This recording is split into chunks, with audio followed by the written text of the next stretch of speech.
Bien, está grabando. Buenas tardes, Raúl.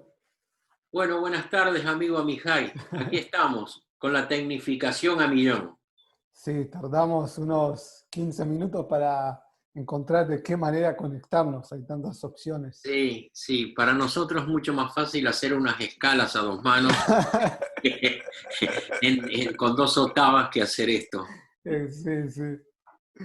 Bueno, la verdad que hace muchísimo tiempo que quería hacer esta charla, esa entrevista, y se dio en esta situación que estás en casa y no estás viajando, porque la mayoría del tiempo estás viajando. Eh, Pero bueno, nos da una oportunidad para charlar un poco. Y primero, tal vez haya personas que no te conozcan, entonces quizás podés contar un poco de tu historia. Me interesaría mucho escuchar también de la historia del bandoneón en Uruguay y también tu papá tenía escuela de bandoneón sería muy interesante escuchar y saber de eso. Bueno, en realidad, bueno, empezando por mi papá tuvo una escuela de bandoneón muy grande, en los años 60, 50, 60, donde llegó a tener como casi 500 alumnos. Muchísimos, Esto muchísimos, es en muchísimos Montevideo. en Montevideo. Pienso que fue la escuela de bandoneones más grandes que hubo en Montevideo. Me acuerdo que llegaban las orquestas argentinas en aquel tiempo a Montevideo, porque por supuesto el dinero uruguayo era más fuerte que el dinero argentino, les convenía venir. Entonces en la temporada de verano venían D'Arienzo todos los años, por supuesto, ahí venía De Angelis, venía Salgán, muchas orquestas, ¿verdad? Eh, y, y muchos, como ya lo conocí, que tenía contactos bandoneonistas, traían los bandoneones, era cuando estaba muy, en la aduana estaba controlado las cosas que entraban y salían, traían los bandoneones, terminaban la temporada y se lo vendían a mi padre, ¿verdad? Ya venían, y cuando podían traían más de uno, ¿verdad?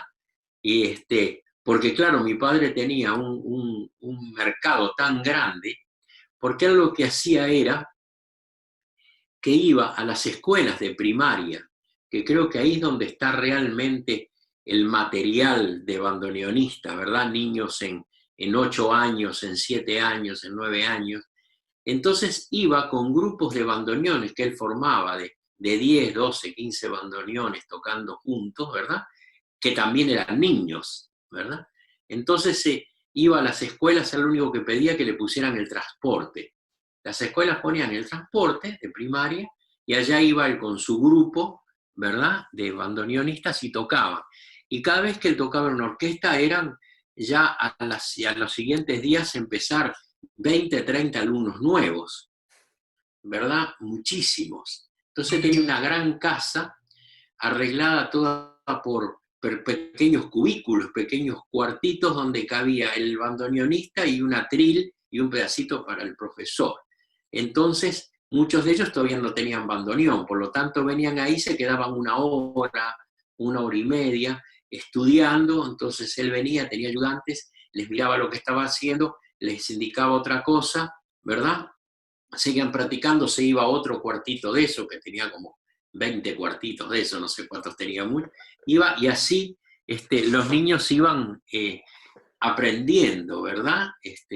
Era muy, muy, muy, cosa muy lindo verlos cómo ponían entusiasmo los niños y los ponía a tocar juntos. Al principio de una forma muy simple, ¿verdad? Haciendo la melodía en una mano y el acompañamiento en otra y tocando el tanguito así, de una manera muy simple. Pero bueno, los entusiasmaba mucho. Mi padre decía siempre que esa era una manera de introducir a los niños en la música y después de que ya le habías creado un amor por el instrumento, ¿verdad? Que estaba entre los 6 meses y los 8 meses, una cosa, 7 o algo así, ya entonces podías empezar con las cosas de estudio del instrumento más profundas. Ujú. que tocar solamente el ritmo y la melodía, pero los entusiasmaba. En aquel tiempo el bandoneón el tango era bastante todavía bienvenido. Iban a los cumpleaños y ¿a qué está estudiando el bandoneón? Toque algo, bueno, que iban a tocar una escala, ¿verdad? Entonces, si bien tocaban sus 2 o 3 escalas, pero se tocaban el tango el garrón o el tango la comparsita, muy simple, y era un entusiasmo para toda la familia y para ellos mismos. Por lo tanto, después sí se profundizaba a un estudio más importante, ¿verdad? Cuando ya estaban. Y bueno, y sacó muchos bandoneonistas en los cuales en su momento en los 60, que en las orquestas todos los que estaban, o la mayoría, el 90%, eran alumnos que habían pasado por la academia de mi padre, ¿verdad? Y muy diferente ahora, que me acabas también de preguntar cómo está el bandoneón en Uruguay, vos sabés, yo creo que en este momento lo sabemos más que yo porque sos uno de los profesores que va a Uruguay. Es realmente alarmante. En Uruguay no hay bandoneonistas. Pero No hay, hubo muchísimos. sí, hubo, pero Hubo. no hay gente que estudie bandoneón. No hay jóvenes que estudien el bandoneón, que empiecen a los 7 u 8 años, que es una edad linda para empezar el instrumento. No los hay. Es realmente lamentable. Sí, sí, Ujú. sí. Vos lo sabés muy bien porque estás yendo a dar clases allá. Sí, tal vez podés comentar un poco de, si ya estamos con este tema de esta orilla y cómo nació esto y de las actividades que hacen. Bueno, de esta orilla nació hace alrededor de 10 años por una idea que presenté a la Fundación Cienarte, a mi amigo Raúl Laurencio, en la Fundación Cienarte, de hacer una escuela de tango, ¿no? En Uruguay, para enseñar un poco el estilo de tango, ya que vos lo sabes muy bien, eh, el tango necesita de cambio, yo estoy totalmente seguro de eso, pero para cambiar hay que saber la raíz, hay que saber los conceptos, por qué es tango. Porque uno dice, ¿por qué es tango? Si realmente usa las mismas notas, los mismos acordes que usa el jazz o que usa la salsa o usa el merengue. ¿Por qué esto es salsa, esto es jazz, esto es merengue, si todos están usando o re, o do, o fa, o sol? Bueno, es salsa o es jazz, o es tango o es merengue, porque hay una forma armónica, hay una acentuación que hace, que define que esa música sea ese tipo de música.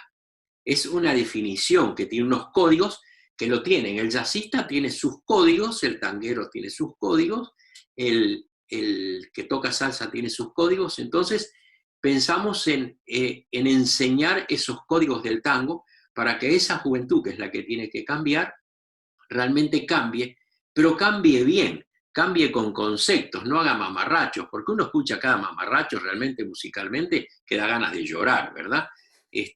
Entonces, que lo haga y lo haga bien. Eso fue la idea un poco de esta orilla, y además hacer una apertura de otros instrumentos, porque yo creo que el tango no debe quedar encasillado en el bandoneón, el bajo, el piano y el violín, como se hizo en los años 40.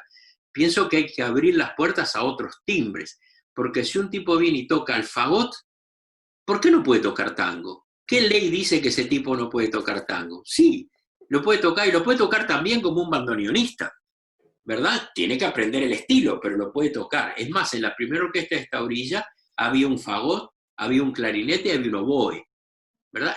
Junto con los bandoneones y junto con los violines. Entonces, fue una forma también de hacer una apertura de toda esa gente de que toca otros instrumentos y por qué no tocar tango. Entonces, bueno, ahí empezamos con la orquesta de esta orilla, con ese concepto, y es más, yo creo que en este momento en Montevideo el 70% de los que están tocando en los pequeños grupos de tango son realmente salidos de la orquesta de esta orilla, que allí aprendieron y ahí dieron sus primeros pasos, ¿no? Aunque yo siempre los exhorto a todos los que empiezan en esto del tango, de cualquiera en la música, no quedarse por la mitad, seguir adelante. Muchos siguen por la mitad, a veces el facilismo, ya estoy trabajando, entonces ya está, aquí paré. Pensar que esto es una profesión como cualquier otra profesión que no tiene fin. El momento que uno piensa, aquí paré, es el momento donde te estancás y ya no se sigue adelante. Sí, Sí, tal vez podés comentar un poco de eso, porque eso que llamás el facilismo, porque a mí me parece que también es una cuestión también de época un poco, tiene también que ver con la facilidad en la cual se ve el resultado final en videos, uno entra en la red y ve gente tocando, eh, y también quizás tiene que ver con también algún criterio general de lo que significa el proceso de estudio y desarrollo personal, y etcétera, etcétera. Bueno, yo creo que es importante, aunque ahora, dentro del tango ahora, el tango estuvo parado por los años 70, fue una crisis que yo creo que estuvo en terapia intensiva, porque realmente no se escuchaba, no se tocaba, no salían bandoneonistas de tango, pianistas de tango, violinistas de tango, no había casi, había tres, cuatro, cinco y no había más, ¿verdad? Y yo creo que ahora sí, hay muchos. El mercado ahora cuenta con excelentes pianistas de tango jóvenes, excelentes bandoneonistas, bajistas y todos los músicos de tango. Hay un interés por el tango, hay un interés por eso. Pienso que el tango en los 70 estuvo un poco parado, en el principio 60, 70. Después el baile, la danza, creo que ayudó a impulsar el tango hacia adelante. Pienso que es otra buena expresión del tango también y la ayudó también e hizo que el tango pasara ahora un poco a las salas de conciertos, que no solamente se quede en danza, sino que también se puede hacer en las salas de conciertos. Hubo una apertura en la parte de improvisar en el tango, que eso no se usaba para nada. En los años 40, 50, en las orquestas típicas se tocaba nota por nota todo lo que había y así era. Pero después cuando afloraron los grupos pequeños, como afloraron grupos pequeños excelentes como Federico Berlingeri, Baffa Berlingeri, qué sé yo, una cantidad de grupos pequeños, Troilo con su cuarteto, pero con todo eran grupos pequeños y no se improvisaba, porque estaban hechos con músicos tradicionales, de tango tradicional. Yo escucho ahora muchos grupos de jóvenes tangueros que están incursionando en la improvisación y pienso que eso le da un punch diferente al tango y pienso que le da un poco una descarga de adrenalina y lo hace más intenso. Lo aplaudo y digo, los que están en eso, que lo sigan adelante. Pienso también que el tango necesita un cambio. Si no hubiese salido un De Caro, estaríamos tocando como Pacho. Si no hubiese salido un Troilo, un Pugliese o todos esos, hubiésemos estado tocando como De Caro. Si hubiese salido un Piazzolla, ¿verdad? Pero tampoco nos podemos quedar en Piazzolla, no debemos quedarnos en Piazzolla. Con todo el respeto que merece Piazzolla y también las orquestas del 40, que fueron increíbles. Yo crecí, nací, me hice tocando ese tango, lo cual me encanta muchísimo, pero creo que el tango tiene que ir un paso más allá, tiene que arrastrar juventud. Lo que yo veo mucho cuando toco, veo mucha gente de edad. Y yo me pregunto, cuando esta gente se muera, ¿qué voy a ver el tango? Entonces tenemos que rescatar juventud. Pienso que Piazzolla fue un tipo que rescató bastante juventud. Entonces, los tangueros debemos buscar caminos. El peor intento es el que no se hace. Entonces debemos buscar caminos. Creo que yo he escuchado propuestas, como he escuchado propuestas muy malas, he escuchado propuestas que me han entusiasmado bastante en lo que respecta al tango. Pienso que toda esta gente joven, como sos vos y mucha gente joven, tiene que seguir aportando otras diferentes vivencias. Vos no tuviste la vivencia que tuve yo. ¿Por qué? Porque tenemos diferencia de edad. Y porque las vivencias no fueron ni mejores ni peores, fueron diferentes. Por lo tanto, las reflejamos en la música. También reflejó Mozart y Beethoven y Bach sus vivencias en su música. Por eso es tan difícil imitar a Mozart, a Beethoven y a Bach, porque uno no puede volverse al 1700, ¿verdad? Donde las vivencias eran distintas, donde los colores no eran tan agresivos como ahora, cuando uno salía a la calle lleno de carteles y cosas, y vivían otro mundo y otro tiempo. En el tango pasa lo mismo. Por lo tanto, yo creo que la juventud está capacitada por sus vivencias para poder cambiar el tango y llevarlo adelante. ¿Y tenés alguna visión o suposición o intuición de lo que podría ser, hacia dónde podría ir el tango? O sea, por un lado mencionaste el tema de la improvisación, que es una posibilidad, pero ¿hay algunas ideas que vos tenés reflexionando sobre las cosas que escuchás, las cosas que viviste? ¿Qué es lo que podría pasar en un futuro con el tango? Yo, por ejemplo, ahora observo que hay una separación entre lo que es el tango bailable, los grupos que tocan tango bailable, 99.9% hacen imitación, tocan temas versionados de los arreglos de las orquestas. Y después están los grupos que tocan música de concierto, donde hay muchas búsquedas diferentes. También hay algunos tangos con letras nuevas, hay nuevos poetas también. Pero me interesaría saber si vos tenés algunas conclusiones de las cosas que viviste, de las cosas que vos estás viendo ahora, hacia dónde podría ir eso. Bueno, yo pienso que primeramente la improvisación ni hablar. Segundo, otra cosa, Mijay. En este momento los conciertos son de 2 partes de 45 o 50 minutos cada una. Cuando tocas tangos de 3 minutos, ¿sabes cuántos tangos necesitas? Una cantidad enorme. Entonces cada 3 minutos tenés que estar inventando una variación o una cosa que haga para que la gente aplauda. A los 3 minutos tenés que inventar otra vez lo mismo. Te haces muy repetitivo. Es como que estuvieras siempre gritando o siempre hablando despacito. Se hace muy repetitivo. El tango tiene que tener más desarrollo. Creo que los tangos tienen que tener, los temas de tango, lo menos 10 minutos o más.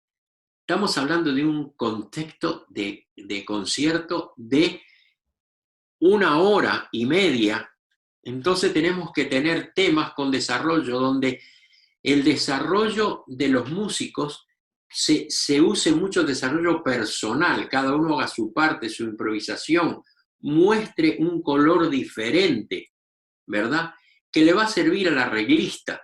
Yo creo que el tango se debe hacer como 1% de arreglo y 1% de improvisación sobre una armonía amplificada, ¿verdad? Entonces, ¿qué pasa?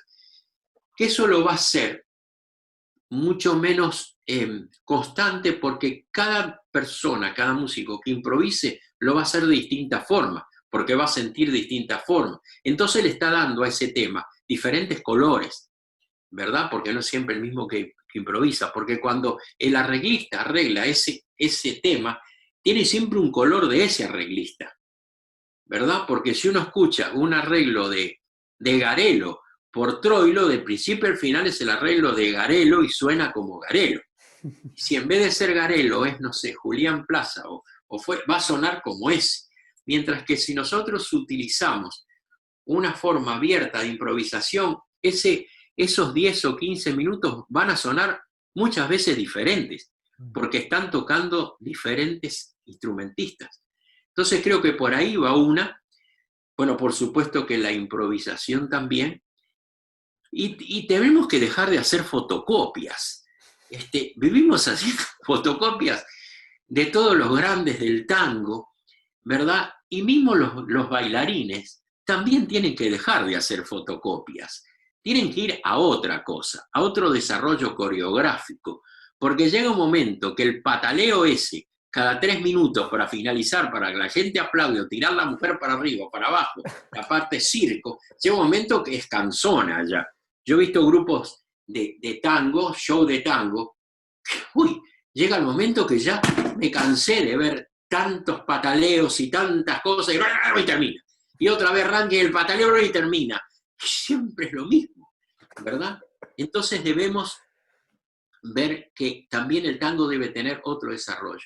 Hace años, aquí en la ciudad de New York, como 20 años tal vez, yo escribí una música para una coreógrafa sueca, radicada acá en New York, acá en New York hay una música moderna, danza moderna muy importante acá en New York. Ella era de danza moderna.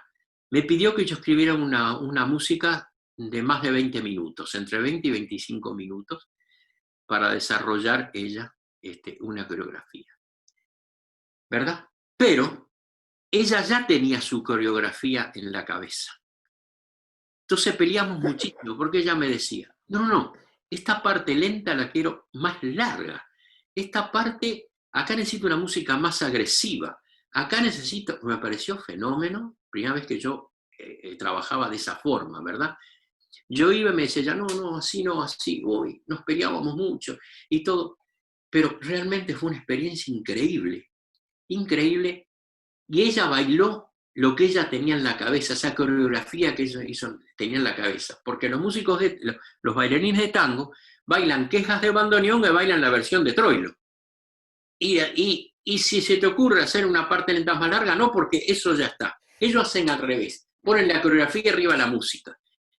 Y creo que el bailarín debe armar una coreografía, después que la tiene armada, agarrar un músico que se la escriba, agarrar un grupo que se las grabe y hacer su show con esa música de ellos. Es personal, ¿verdad? Y creo que ahí van a hacer una diferencia. Entonces vas a poder ver 3 parejas de baile en un show y las 3 van a ser diferentes. Si no, van a ser siempre iguales, porque están haciendo fotocopias. Entonces los bailarines tienen que ir por ahí. Entonces eso le daría al tango un cambio también en la danza, de no estar tocando Gallo Ciego de Pugliese, Queja de Bandoneón de Troilo, La Comparsita de D'Arienzo, Loca de D'Arienzo, y siempre lo mismo, y siempre el músico haciendo fotocopia y el bailarín haciendo fotocopia. No, tenemos que ir por otro lado. Entonces, creo que con eso nosotros podemos mantener el tango en el mundo realmente por más años y con que la gente lo siga yendo a los conciertos, porque cuando vos vas a ver un show de tango, los ves y después de tango argentino para adelante son más o menos todos iguales. Lo único que cambia es el tema que tocan, pero más o menos. Entonces hay que crear algo diferente, como creó en un momento el flamenco, ¿verdad? Y como creó la música brasileña cuando salió el bossa nova, ¿verdad? Que estaba todo encasillado en el bayón y en la samba tradicional. Entonces el tango necesito. Yo creo que iría un poco por ahí y entonces con eso podríamos hacer esos conciertos que se hacen en el mundo de tango, largos, y lo podríamos hacerlos no tan aburridos, o si no es aburrido, tan haciendo lo mismo, ¿verdad? Es ¿Sabes? es la experiencia que yo he podido tener. Eso que vos decís de los bailarines, yo se lo paso diciendo a cualquier bailarín de tango porque me encuentro con bailarines que quieren armar coreografía o quieren hacer proyectos. Y yo les digo exactamente lo mismo, porque lo que hacen es toman los temas que ya existen, que todo el mundo baila, y le pegan una coreografía, en lugar de pensar de que se podía crear otra música, otro arreglo, que se podía crear otra coreografía, se puede hacer cosas. Sí, y yo a veces hablo y me dicen, bueno, pero eso cuesta. Bueno, es tu instrumento. Y yo me tengo que comprar un bandoneón para tocar. El otro se tiene que tocar un piano para practicar en su casa. Bueno, tenés que pagarle a un arreglista, después tenés que pagarle a un grupo de músicos que lo graben, pero ese es tu instrumento que vas a llevar a todos lados para bailar y que no sea igual a vos, porque si bailás queja de bandoneón, todo el mundo baila queja de bandoneón, ¿verdad? Pero ese no, porque es tuyo, Sí. porque es tu instrumento, porque vas a tener tu show con toda tu música y todo tu repertorio. Y bueno, hiciste una inversión económica. Bueno, yo también la tuve que hacer cuando me no, para empezar a tocar. Sí, yo exactamente se lo paso diciendo a bailarines. Bueno, ojalá se despierten. Seguramente nuevas generaciones ya lo están pensando.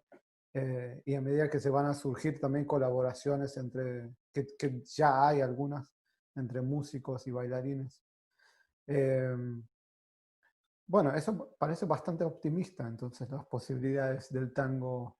Yo creo que el tango tiene muchas posibilidades. El tango es una música muy rica, Mijail. El tango es una música de una expresión tan libre, tan libre. el tango, al no tener un beat fijo, el tango es una música muy expresiva, sumamente expresiva, que pasa por una cantidad de diferentes colores musicales. Además pasa de una fuerza tremenda a una parte tierna totalmente, y tiene muchos colores. Y por eso el tango no ha muerto, y por eso en Europa es tan bienvenido, y la gente lo sigue haciendo. Yo viví hace como 3 años, yo viví un caso realmente muy, muy, muy diferente. Yo estaba en Alemania tocando con un grupo de cuerdas y haciendo una gira. Antes de terminar la gira, como, no sé, como 4 días antes, me llaman de la empresa que me vende en Alemania y me dicen: Raúl, necesito un favor para que vayas a China a tocar con este grupo de cuerdas, porque resulta que habían vendido un pianista de música clásica que iba a tocar con ese mismo grupo de cuerdas en China, y el pianista lamentablemente se murió, le vino un infarto y se murió. Entonces estaba ya encima, el único en ese momento que tenía repertorio con esa orquesta era yo, ¿verdad? Pero yo le digo: pero el pianista iba a tocar Beethoven y Liszt y Bach, y yo toco tango. No tiene nada que ver una cosa con la otra. Nos comunicamos con la gente para explicarle, y la gente aceptó de cambiar el programa y que fuera algo de tango. Bueno, si es así, ok, cómo no, yo lo puedo hacer, y además para también quedar en buena relación con la empresa que me está vendiendo siempre, ¿verdad? Cancelé unas cosas que tenía y la puedo hacer. Me entero antes de salir que al anunciar la palabra tango, no por mí, porque en China, ¿quién me puede conocer a mí? Absolutamente nadie. La palabra tango, las entradas, las ventas de entradas, se incrementó muchísimo, como en un 20, un 30% más, la palabra tango.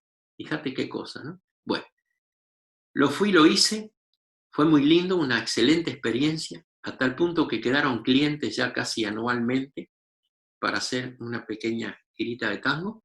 ¿Y quién lo ganó eso? Y lo ganó el tango. Quiere decir que hay interés por el tango.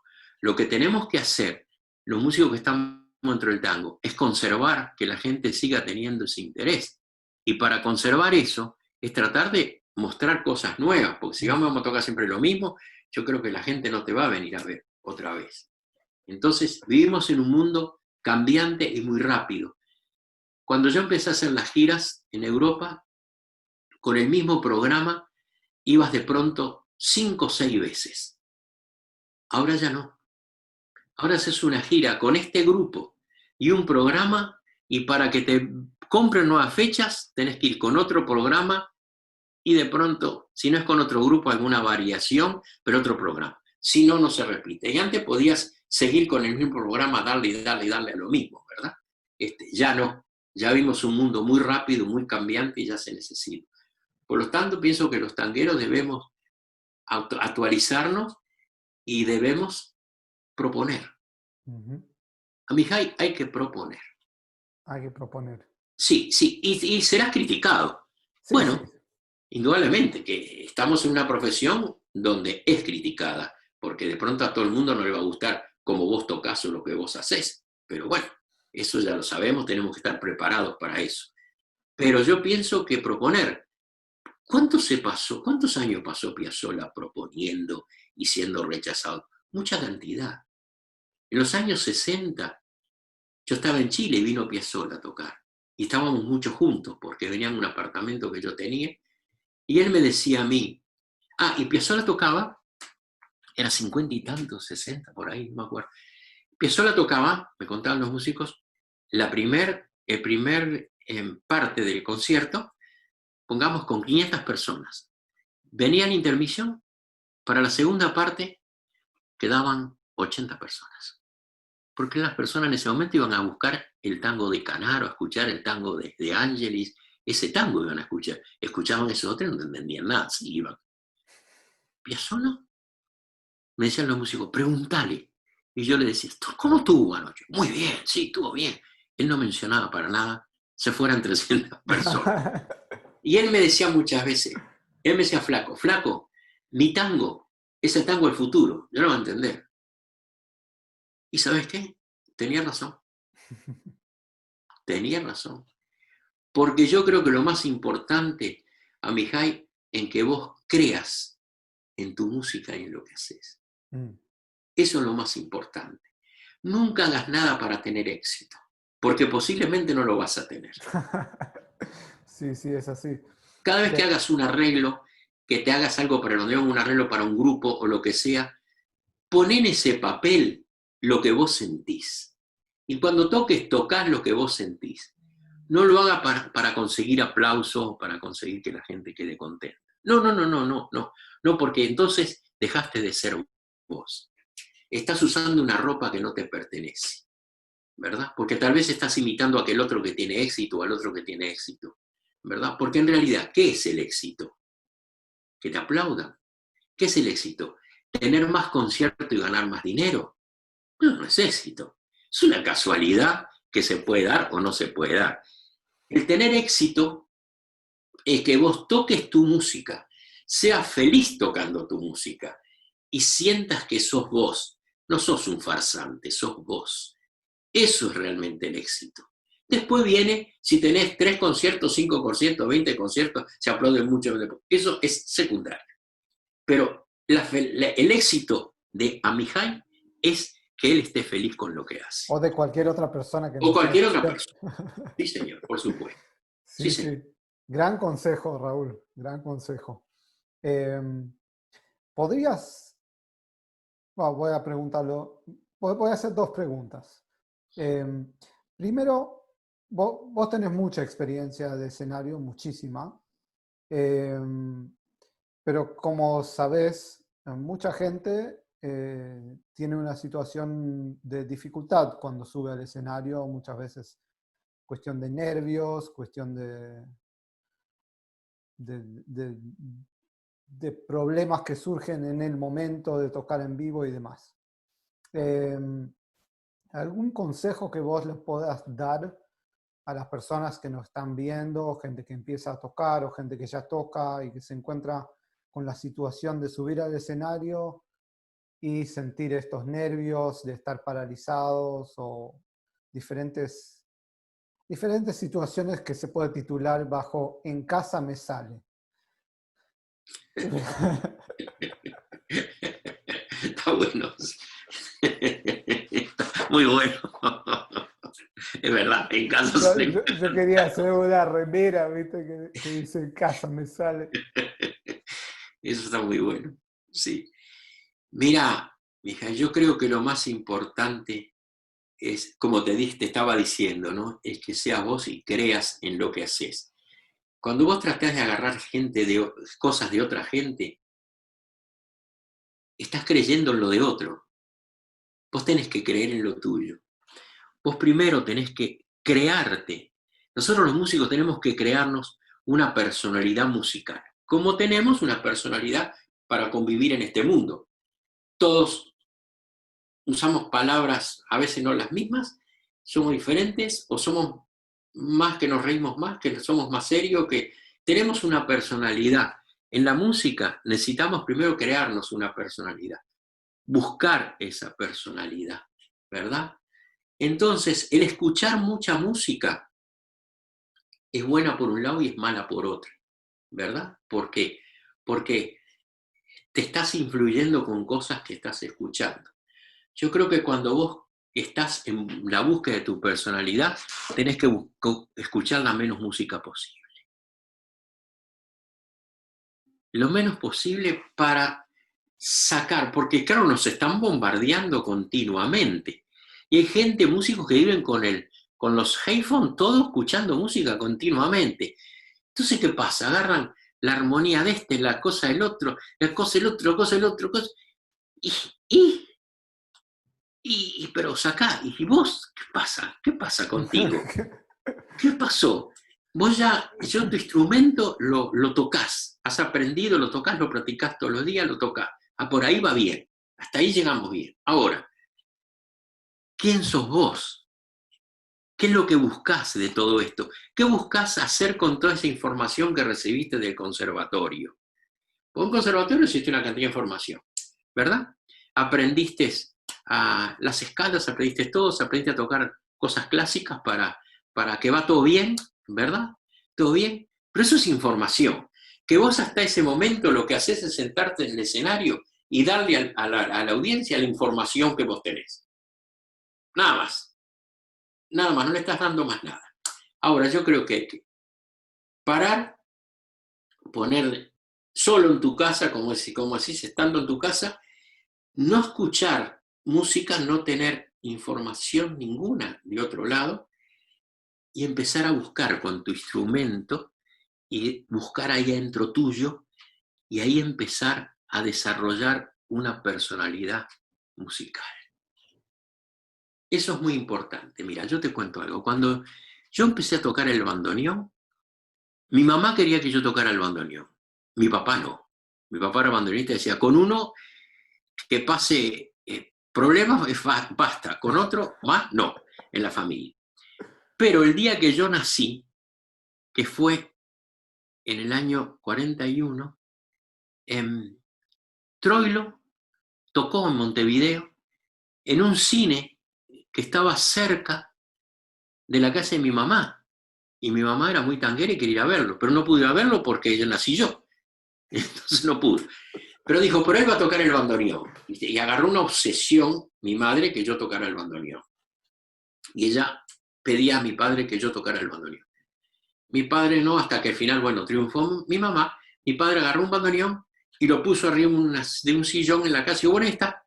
Bueno, le dijo, enseñale. No, no. Él primero tiene que tratar de tomar una amistad con el instrumento y tratar de sentir el instrumento. Por lo tanto, yo jugaba, yo tendría como 7 años, no sé, jugaba en la calle, venía hacia con el bandoneón, iba, venía, de vez en cuando lo tocaba, lo miraba. Pero yo empecé a tener una relación con el instrumento. Como al mes, mi papá me dijo, ¿y te gusta? ¿Te gusta el sonido? ¿Te gusta la forma? Puesto la mano adentro, ¿sentís algo con él? Sí, me gusta. Bueno, ahora vamos a empezar. Y ahí empezamos. Hay muchos músicos que empiezan un instrumento sin primero no tener una relación con el instrumento.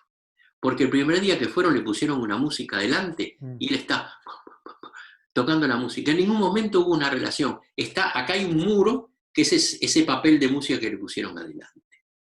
¿Verdad? Es lo mismo que vos conozcas a una muchacha y antes de conocer y a tomar un café dice, vamos a casarnos. Pero toma un café, conocerlo un poco, porque si no, no va a funcionar. Esto más o menos parece. Entonces yo creo que en esto de crear la música, de crear la personalidad musical, uno debe estar consigo mismo y hacer como un retiro, más que espiritual, musical, y ahí empezar a crear. ¿Qué conseguís con eso? Que cuando subas a un escenario, no vas a sentir nervios. ¿Por cómo vas a sentir nervios si estás dando algo tuyo? No estás dando la imitación de Juancito, Pedrito o el otro, ¿verdad? Y podés contar hasta eso. Y la relación con la audiencia se te va a hacer mucho más fácil. Porque si no, vas a subir con ese muro, que cuando subís lo primero que haces es poner el muro adelante, que te pone muy nervioso y te pone muy mal. Y te pones muy mal. Es más, yo pienso que los ejecutantes debemos dialogar con el público. Es muy importante. Se terminó el tiempo aquel de que uno tocaba. Esos eran los años 30, 40, bueno, y más atrás más todavía. Y más nada. No, el público le gusta que le cuentes. El público le gusta saber de vos, saber de tu música, que vos lo interiorices de tu música, cuando se vaya a decir, uy, mirá, él compuso ese tema o toca ese tema por esto, por aquello, y explicarle al músico. En una primera parte ustedes van a ver que hay algo que yo supuse que esto era como una cascada de agua que venía cayendo, y a mí me dio esta sensación, y te aseguro que el público va a sentir esa sensación. Entonces no vas a sentir nervios. Entonces creo que por ahí va un poco la cosa. En primero crearte la personalidad musical y después subir al escenario para realmente disfrutarlo mucho y hacer que el público lo disfrute. Genial, Raúl. Creo que no tengo más preguntas porque eso responde todo lo que... todo lo que quería y es un gran, gran consejo. Porque digo también para la gente que seguramente ve este video, esta charla en el canal, mucha gente que comienza con el instrumento, están preocupados por el teclado y eso, y tocar la variación, y tocar esto, y tocar lo otro, y estudiar.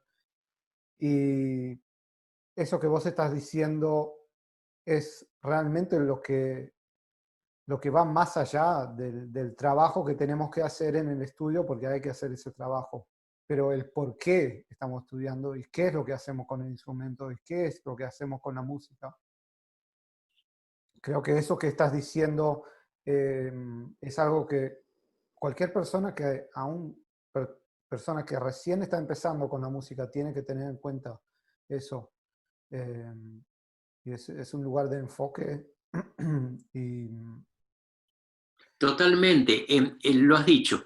Vos dijiste la palabra justa. Vos sos una persona que estudiaste mucho, estudiaste muy bien y yo te admiro mucho, pues siempre te lo he dicho, no ahora porque estemos hablando en esto, pero sabes que no es mentira, te lo he dicho cuando no estamos grabando nada. Pero vos después que tenés todo eso, vos lo has dicho, ¿ahora qué hago con esto? ¿Verdad? ¿Qué hago? Porque, ok, yo lo tengo todo, tengo una técnica que por supuesto hay que hacerlo, no me estoy saliendo de eso, hay que estudiarlo al instrumento, sea el instrumento que sea. Tengo una técnica, paso una cantidad de tiempo haciéndolo, me tengo que practicar todos los días, porque también hay que practicar el instrumento todos los días, realmente hay que hacerlo, todo, pero hago todo esto, lo tengo acá, y ahora con esto, ¿qué hago? Imitar lo que tocan otros, ir a la música de otros. exactamente, No, claro. esto es mío, yo tengo que ahora ver qué es lo que hago con esto. Yo tengo todos los ingredientes, tengo la harina, la sal, los huevos, toda la parte del arroz. Bueno, ¿qué hago con esto? Claro, sí, sí. ¿Cómo lo voy a cocinar? Sí, esa es una pregunta que tiene que estar presente en cada momento, cada día, eh, en cada paso que uno da con la música. Me parece que tiene que estar presente y si nos están viendo personas que recién están empezando, también tenerlo en cuenta.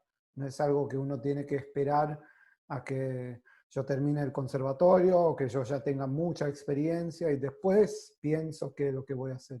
Porque es también una evolución, uno puede ir cambiando de opiniones, uno puede ir creciendo con esa búsqueda de quién es su personalidad musical y demás. Totalmente, totalmente, totalmente. Y yo creo que sí, yo creo que es el camino. Por eso hay tanto intérprete en distintos géneros y distintos instrumentos que a la audiencia le da conservatorio. La Mm, quiere impresionar con mm. una técnica impresionante, que está muy buena, y una cantidad, pero sacás ese verniz y no hay más nada. Me haces acordar de una de las últimas entrevistas, no sé si es la última, con Arturo Rubinstein, y él decía, eso es creo que de los años 80 ya, él decía que él ve pianistas que tocan el piano de una manera que no se puede tocar mejor el piano. Técnicamente son súper pianistas, que él nunca llegó a tocar así, y le parece que ya no se puede tocar mejor el piano. Pero él dice, y mi pregunta es, ¿qué pasa con la música? Y esa entrevista es muy increíble, una persona que pasó la vida como concertista y comparte eso. Yo sé que específicamente lo dijo en relación a un concurso que se hizo a su nombre y todo eso, que él no quería, porque decía que la competencia era para deportistas, no para músicos. Y, y bueno, justamente ese comentario, que hay que tener mucho cuidado también de no confundir la artesanía con el arte. Son dos cosas que, hay que trabajar la artesanía, hay que desarrollar el conocimiento, la técnica, todo eso, pero uno siempre tiene que tener en cuenta qué es lo que voy a hacer. Sí, totalmente. Mira, yo viví una experiencia hace años, por allá por el 2000, algo así. Yo estaba en ese momento trabajando con Giora Feynman, clarinetista, este, muy especialista en música klezmer, y, y estábamos en Berlín en una audición de televisión que se televisó para toda Europa, donde había muchos ejecutantes, estaban Lan Lan tocando el piano, estaba Lakatos tocando el violín, había toda una cantidad. Bueno, aquello fue impresionante, era un despliegue de técnica, lo que decimos, que mejor que eso no se podía tocar, todo lo que tocaron esos tipos, ¿no? Y después teníamos que tocar con Giora Feynman y una orquesta de cuerdas que tenían estable allí, que habíamos ensayado. Y yo le dije, ¿y qué vamos a hacer ahora? Porque aquello era imposible poder hacer algo. Y él me dijo, mira, para empezar, no vamos a tocar con la orquesta de cuerdas, vamos a tocar solamente vos y yo. ¿Cómo? Si vos y yo. Vos acompañame, ¿verdad? Bueno. Y ahí, claro, nos conocíamos mucho porque tocábamos mucho, hacíamos giras de 30, 40 conciertos, hace unos años estábamos juntos. Y él empezó a tocar, empezó con unos rezos judíos, después pasó por Chiquilín de Bachín, y siguió con otras canciones muy lentas judías, pero era su música estaba tocando él, lo de él. Yo acompañaba allí muy despacito y yo decía, ¿qué pasará cuando nosotros terminemos de tocar esto? Porque además él fue poniendo toda una cosa con la otra. ¿Nos matarán? ¿Qué pasará? Aquello fue increíble en la reacción de la gente positiva. La gente como que descansó un poco de todo aquello. Y bueno, fue algo que no lo podía creer. Cuando bajamos le digo, qué increíble. ¿Cómo se te ocurrió hacer una cosa de esta? Me dijo, bueno, más que esto no íbamos a hacer porque es imposible hacer más notas que todos los que hicieron esto. Tenés que irte al otro lugar y hacer realmente algo que sea tuyo y que lo sientas. Y yo creo que siempre que hagas algo que vos lo sentís y sea tuyo, va a ser bueno. Va a La ser bueno. ¿Y sabes sinceridad. por qué Piazzolla tuvo el éxito que tuvo? Su música fue tanto porque él creyó siempre en su música. Mm. Él, mira, yo tengo una anécdota de el bailarín Juan Carlos Copes, que comentó una vez que allá por los años 50, no sé, 50 y tanto, no sé cuándo fue, fueron a Puerto Rico y tomaron un contrato por un año, un muy buen contrato en un hotel para tocar con unas parejas de baile y una orquesta que llevó Piazzolla. Bueno, empezaron a tocar y como a las semanas, semana y poco, le dijo, me nos gusta la música esa, le dijo el gerente del hotel. Traten de cambiar. Bueno, por supuesto Piazzolla no cambió nada, ¿verdad? Seguía. Volvió otra vez a las tantas semanas y le dijo, mire, eso no gusta, o cambian o corto el contrato. Y le dijo, Astor, tenés que cambiar, nos quedamos sin trabajo. Este no sabe nada, dijo. Siguió tocando lo mismo y como a los 2 meses le cortaron el contrato, quedaron todos sin trabajo. ¿Por qué? Porque él quería en su música. Él no fue a tocar estilo Troilo o estilo D'Arienzo o estilo... No, no, no. Y yo creo que debemos creer en lo que hacemos. Mm. La sinceridad gana. Exactamente. Y algo que vos dijiste, creo que al comienzo, algo como que el peor error es no intentar. Claro. Eso sería. Entonces, Yo bueno. creo que hay que intentar y creo que todos los que tocamos un instrumento debemos pasar, eso me lo contó Yo-Yo Ma cuando yo hice una gira con él acá, fuera de todo lo que estamos practicando, los ejercicios que estamos practicando o la música que estamos creando, pasar un tiempo, pueden ser 15, 20 minutos, media hora, solo con el instrumento, descubriendo sonidos y formas del instrumento y sintiendo ese sonido adentro de uno. Apretar la tecla que a uno se le ocurra. Olvidarse si estás tocando en do mayor, en re menor o lo que sea. No. Y esa tecla pulsarla de distintas formas. Y ese sonido te va a quedar en la piel y va a quedar adentro tuyo. Y es un momento de diálogo entre vos y tu instrumento. Estás conversando con él. y vas a mejorar mucho más el día que tengas que ir a tocar frente a la audiencia, porque estás yendo con tu amigo, no estás yendo con un desconocido, porque si no el instrumento es un desconocido. Es lo mismo que el que viaja en el subte sentado al lado tuyo, es algo que quién es. Pero cuando haces eso, no, te vas a sentir seguro arriba del escenario. Lo mismo, no vas a sentir nervio porque estás con tu amigo y haciendo tu música. Entonces esas cosas suman y pesan arriba de un escenario para que te sientas bien, no sientas nervio. Y bueno, y le des sinceramente algo a la audiencia. Bueno, Raúl, creo que no podemos sumar más palabras. Genial, muchísimas gracias por compartir todo eso. Creo que Gracias a ti. podríamos quedarnos 2 horas más, pero me parece que las cosas que compartiste acá son realmente muy, muy valiosas y es bueno que paremos acá para que la gente lo pueda apreciar también. Entonces, bueno, te mando abrazos, Lo espero que mismo la para vos. situación se mejore allá, todo lo mejor, mucha música, Ok. Y para adelante. para adelante. Y ya nos encontraremos personalmente para darnos un abrazo. Sí, Todo lo mejor, Amijay. Cuídate. chao, chao. Chao. Chao.